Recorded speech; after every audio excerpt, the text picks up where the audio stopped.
കഴിഞ്ഞ സർക്കാരിൻ്റെ സമയത്ത് ഞാൻ അവിടെ നിന്ന് പ്രസംഗിക്കുന്ന സമയത്ത് ഞാനിവിടെ ഉന്നയിച്ച ചില കാര്യങ്ങളോട് ഇവിടെ നിന്ന് ഇന്നത്തെ പ്രതിപക്ഷ നേതാവ് അന്നത്തെ മുഖ്യമന്ത്രി പറഞ്ഞൊരു വാദം നിങ്ങൾക്ക് എല്ലാവർക്കും ഓർമ്മയുണ്ട്, പലരും അന്നുള്ളവർക്കറിയാം. അദ്ദേഹം പറയുന്നത് എന്നെ ചൂണ്ടിയിട്ട് പറയുന്നത് പച്ച കള്ളമാണെന്ന് പറഞ്ഞു. ഓർമ്മയില്ലേ? ഞാനത് കറക്റ്റ് ചെയ്യാൻ വേണ്ടി ഒരു അവസരം ചോദിച്ചപ്പോൾ അദ്ദേഹം പറഞ്ഞു അസംബന്ധം പറഞ്ഞിട്ട് വീണ്ടും അസംബന്ധങ്ങൾ ആവർത്തിക്കാനാണോ എന്ന് ചോദിച്ചു. പക്ഷെ ഇന്ന് നടന്നുകൊണ്ടിരിക്കുന്ന കാര്യങ്ങൾ കാണുമ്പോൾ ആരാണ് പച്ചക്കള്ളം പറഞ്ഞതെന്ന് നമുക്ക് മനസ്സിലാവുന്നില്ല, ആരാണ് അസംബന്ധം പറഞ്ഞതെന്ന് മനസ്സിലാവുന്നില്ലേ?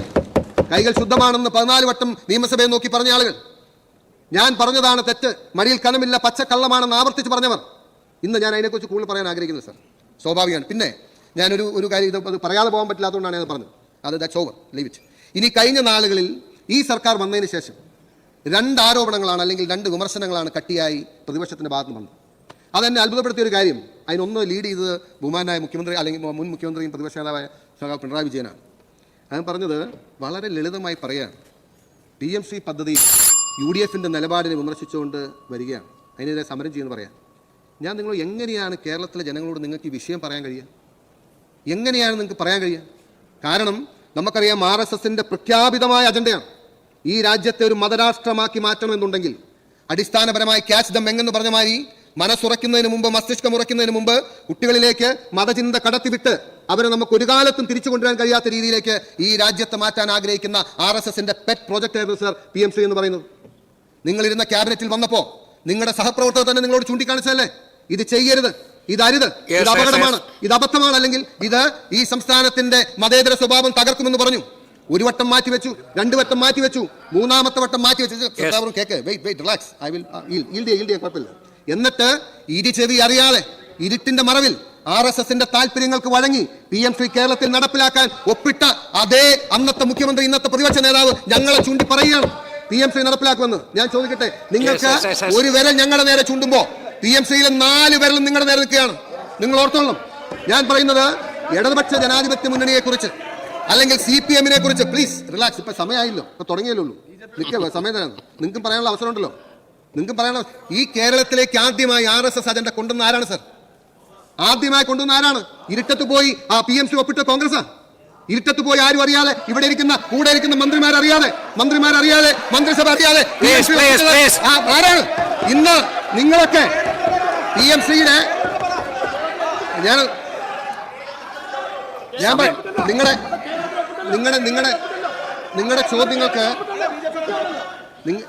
നിങ്ങളുടെ ചോദ്യങ്ങൾക്ക് മറുപടി പറയാം. ശാന്തമായി ചോദിച്ചാൽ മതി, ഞാൻ മറുപടി പറയാം. ഞാൻ പറയുന്നത് എന്നിട്ട് മുന്നണിക്കകത്ത് തന്നെ തർക്കം ഉണ്ടായി നിഷേധിക്കാൻ പറ്റുമോ?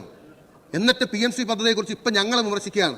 എന്നെ അത്ഭുതപ്പെടുത്തിയ ഒരു കാര്യം, ഇത്രയും കാലം ദീർഘകാലം രാഷ്ട്രീയ പ്രവർത്തനം നടത്തി മതേതര പക്ഷത്ത് നിൽക്കുന്നു എന്ന് പറയുന്ന പിണറായി വിജയൻ, അദ്ദേഹത്തിന് ഇതിൻ്റെ അപകടം അറിയില്ലാഞ്ഞിട്ടാണോ? അദ്ദേഹത്തിന് ഇതിൻ്റെ ആഴം അറിയില്ലാഞ്ഞിട്ടാണോ? അദ്ദേഹത്തിന് PMC എന്ന പദ്ധതി കൊണ്ട് ഈ നാടിനുണ്ടാകാൻ പോകുന്ന തകർച്ച അറിയില്ലാഞ്ഞിട്ടാണോ? എന്നിട്ട് ഞാൻ ഒരു സമയമുണ്ടല്ലോ, നിങ്ങൾക്ക് പറയാനുള്ള അവസരം ഉണ്ടല്ലോ. നിങ്ങൾക്ക് അന്നേരം പറയാൻ എന്തിനാണ് ബഹളം കൂട്ടുന്നത്? ഇത് പണ്ടിങ്ങനെയായിരുന്നു സാർ. ഇവരോട് ബഹളം വെച്ച് പ്രസംഗം ഇല്ലാതാക്കണം. കഴിഞ്ഞ വട്ടം ഒരുപാട് വട്ടം എന്റെ പ്രസംഗം തടസ്സപ്പെടുത്തി പ്രസംഗം പൂർത്തീകരിച്ചില്ല.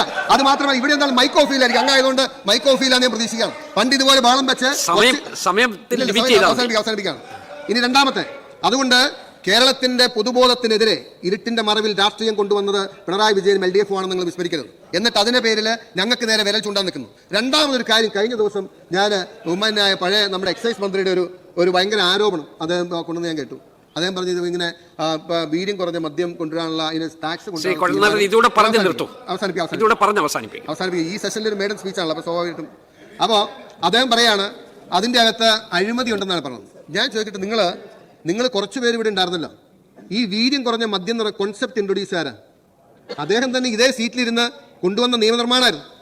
അന്നത്തെ എക്സൈസ് മന്ത്രി കൊണ്ടുവന്ന നിയമമാണ്. അപ്പൊ എനിക്ക് തോന്നിയത് ആ സമയത്ത് നെഗോസിയേഷൻസ് വെയർ ഓൺ. ആ നെഗോസിയേഷൻ കംപ്ലീറ്റ് ചെയ്യാത്തതുകൊണ്ടാണ് അദ്ദേഹം ചെയ്യാതെ. അതുകൊണ്ടായിരിക്കും പെട്ടെന്ന് അദ്ദേഹത്തിന് ഇതിൽ അഴിമതി ഉണ്ടെന്ന് തോന്നാൻ കാരണം. അതല്ലെങ്കിൽ ഒരു കാര്യം വരുമ്പോൾ തന്നെ ഇദ്ദേഹം പെട്ടെന്ന് എങ്ങനെ അങ്ങനെ പറയാം? എനിക്ക് മനസ്സിലായില്ല. ആരും ഒന്നും അഴിമതി ഉണ്ടെന്ന് നിങ്ങൾക്കറിയായിരിക്കും. കാരണം എന്നാ, there may be offer before you may be negotiating. അതുകൊണ്ടാണ് നിങ്ങൾ അങ്ങനെ പറയാൻ കാരണം.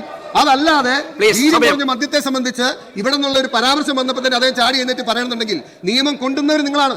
വീര്യം കുറഞ്ഞ മദ്യം എന്നുള്ള കോൺസെപ്റ്റ് ഉണ്ടാക്കി അതിനുള്ള അവസരം ഉണ്ടാക്കിയത് ഇതാണ്. അതിന് പാലക്കാട് എലപ്പുള്ളിയിൽ ഡിസ്റ്റിലറിക്കുള്ള സൗകര്യം കൊടുത്ത ആള്. അപ്പൊ 2 ആരോപണങ്ങൾ നിങ്ങൾ പ്രതിപക്ഷത്തിനെതിരെ പറഞ്ഞു.